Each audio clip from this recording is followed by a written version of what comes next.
Shalom kelas 8, selamat pagi. Pada saat ini kita akan memulaikan pelajaran agama Kristen. Mari kita akan memulaikannya dalam doa terlebih dahulu. Bapa kami dalam surga, terima kasih Tuhan atas kasih lawatan Tuhan dalam hidup kami. Pada saat ini kami akan belajar agama. Tuhan berikan kepada kami hikmat, pengertian, agar setiap materi yang kami pelajari kami boleh mengerti dengan baik. Bahkan kami boleh melakukannya dalam kehidupan sehari-hari kami. Kami juga berdoa untuk ibu guru kami yang mengajar, Tuhan juga yang memberikan hikmat. Terima kasih Bapa, kami siap untuk belajar dalam nama Tuhan Yesus. Haleluya, amin. Oke, pada hari ini kita akan melanjutkan pembelajaran kita mengenai pengharapan. Materi kita hari ini adalah belajar dari tokoh-tokoh Alkitab yang memiliki pengharapan teguh di dalam Tuhan. Nah, pada saat ini langsung saja kita akan mempelajari dari tokoh yang pertama. Silahkan buka buku paket kalian di halaman 30. Kisah yang pertama kita akan belajar dari kisah pengharapan seorang ibu yang bernama Hana. Kisah ini kita bisa baca di dalam 1 Samuel 1 sampai dengan yang ketiga ya. Jadi ada 3 pasal yang menceritakan kisah Ibu Hana. Ada seorang laki-laki bernama Elkana yang mempunyai 2 orang istri. Yang pertama adalah Hana dan yang kedua adalah Penina. Tiap tahun Elkana dan kedua istrinya, Hana dan Penina, pergi ke Silo untuk menyembah Allah dan memberikan persembahan khusus kepada Allah. Hana adalah seorang yang mandul sehingga dia tidak bisa memiliki anak. Sedangkan Penina dia memiliki anak laki-laki dan perempuan. Penina selalu mengejek Hana karena tidak bisa mempunyai anak. Hal ini sangat membuat hati Hana sakit sekali. Dia sangat sedih. Dengan hati yang remuk redam, dengan menangis, Hana pergi ke bait suci. Dia pun mencurahkan isi hatinya kepada Tuhan. Hana berdoa meminta kepada Tuhan agar diberikan seorang anak laki-laki. Hana berjanji jika Tuhan memberikan anak, maka anak itu akan dia persembahkan kepada Tuhan. Karena Hana sangat sedih, dia hanya bisa berdoa dalam hati dengan mulut yang komat kamit. Imam Eli yang melihat mulut Hana komat kamit mengira bahwa Hana sedang mabuk, maka Imam Eli pun menghampiri Hana. Lalu Hana menceritakan apa yang menimpanya dan Imam Eli berkata bahwa Tuhan akan memberikan anak kepada Hana.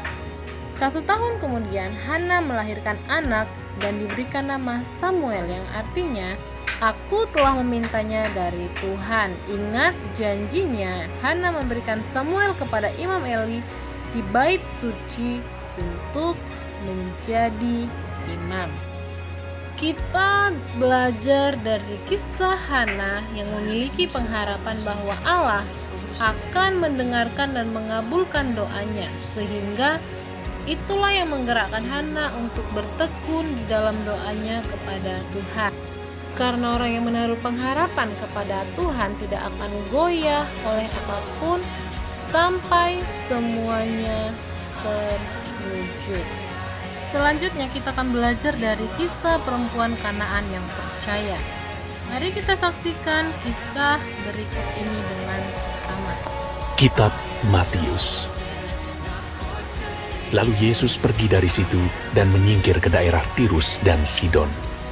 Maka datanglah seorang perempuan Kanaan dari daerah itu dan berseru, Kasihanilah aku ya Tuhan, anak Daud, karena anakku perempuan kerasukan setan dan sangat menderita. Tetapi Yesus sama sekali tidak menjawabnya.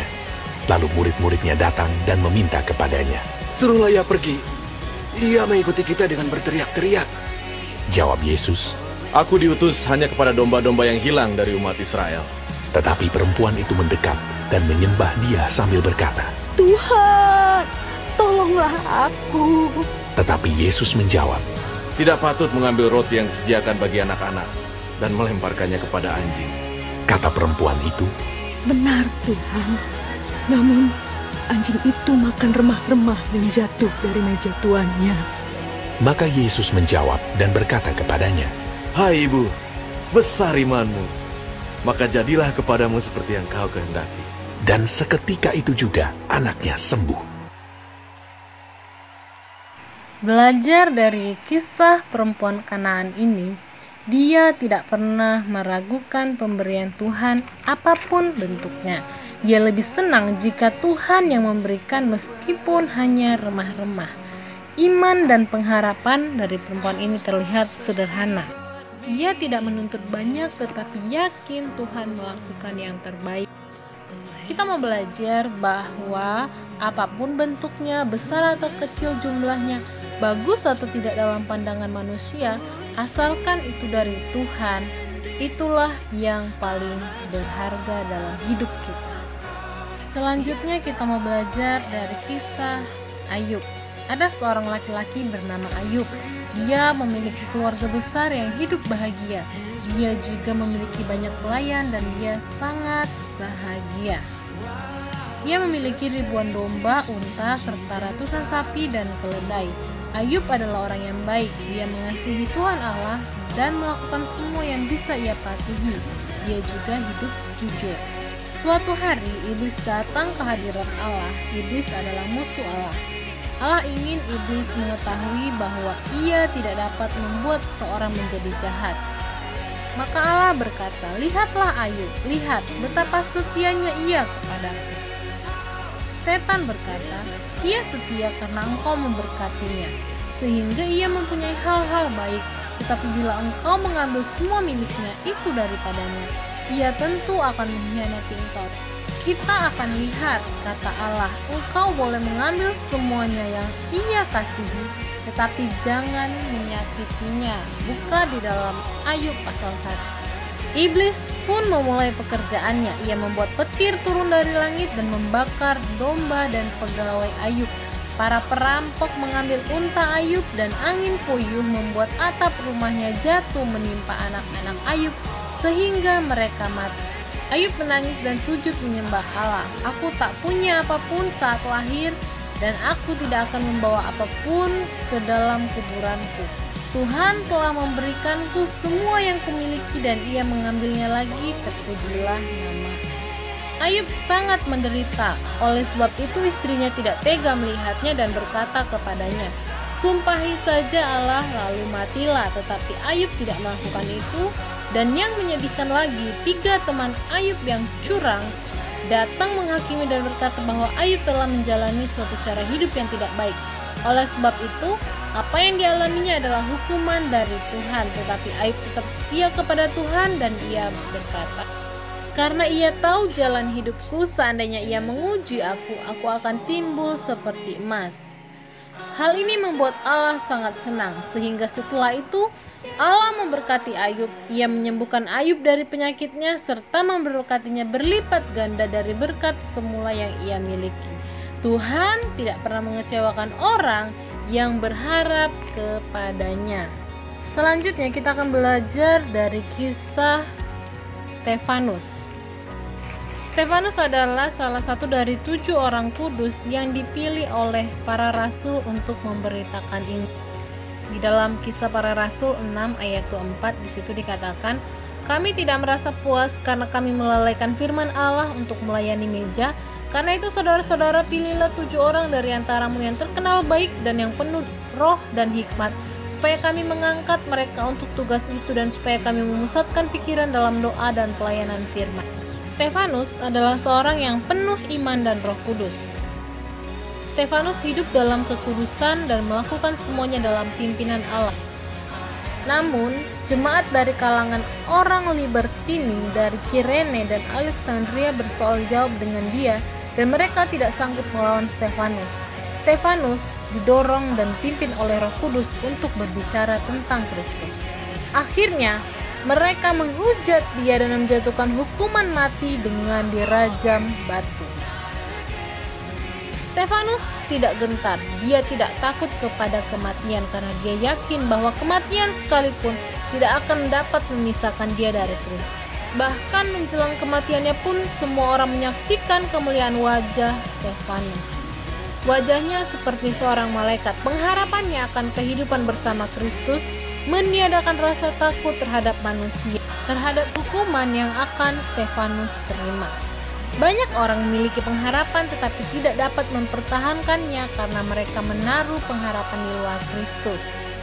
Stefanus muda memberikan bukti bahwa iman dan kesetiaannya kepada Tuhan Yesus sampai kematiannya, karena dia tahu pengharapan dalam Kristus akan membawanya kepada kehidupan kekal di surga nanti. Itulah tadi beberapa kisah yang sudah kita pelajari mengenai pengharapan mereka di dalam Tuhan. Yang pertama kita belajar dari kisah Hana, yang kedua kita belajar dari kisah perempuan Kanaan yang percaya, yang ketiga kita belajar dari Ayub, dan yang keempat kita belajar dari Stefanus. Sebenarnya masih banyak lagi kisah-kisah tokoh yang memiliki pengharapan di dalam Alkitab. Minggu lalu saya sudah menugaskannya kepada kalian untuk kalian mencarinya, dan saya harap kalian boleh tetap mengingatnya supaya itu menjadi pedoman dan kekuatan dalam diri kalian. Baiklah, materi kita hari ini sudah selesai. Biarlah kisah-kisah tadi menjadi inspirasi pengharapan kita di dalam Tuhan. Pada saat ini saya akan memberikan tugas kepada kalian, di mana kalian saya tugaskan untuk membuat sebuah video. Di dalam video itu kalian mengungkapkan sebuah motivasi atau penguatan kepada orang yang menontonnya supaya mereka memiliki pengharapan kepada Kristus dan apa alasan harus tetap berharap kepada Tuhan.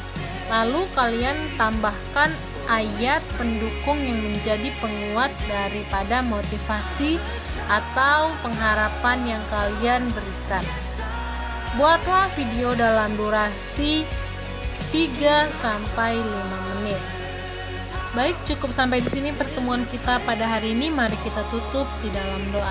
Tuhan, kami bersyukur untuk materi pada hari ini, di mana kami kembali diingatkan bahwa kami harus memiliki pengharapan yang teguh hanya di dalam Engkau. Tuhan, kami bersyukur untuk tokoh-tokoh iman, pengharapan yang ada di dalam Alkitab yang sangat menginspirasi kami. Biarlah materi kami pada hari ini boleh menjadi kekuatan dalam kehidupan kami. Terima kasih Tuhan, kami sudah selesai belajar dan pada saat ini kami akan mengerjakan tugas yang diberikan oleh Ibu Lydia. Tuhan berkati semua kelas 8, bahkan Ibu Lydia yang mengajar kami pada hari ini. Tuhan Yesus juga yang memberkati. Terima kasih Tuhan, kami sudah berdoa dan mengucap syukur. Haleluya. Amin. Baik, terima kasih kelas 8 atas perhatiannya. Sampai ketemu minggu depan. Tuhan Yesus memberkati. Shalom.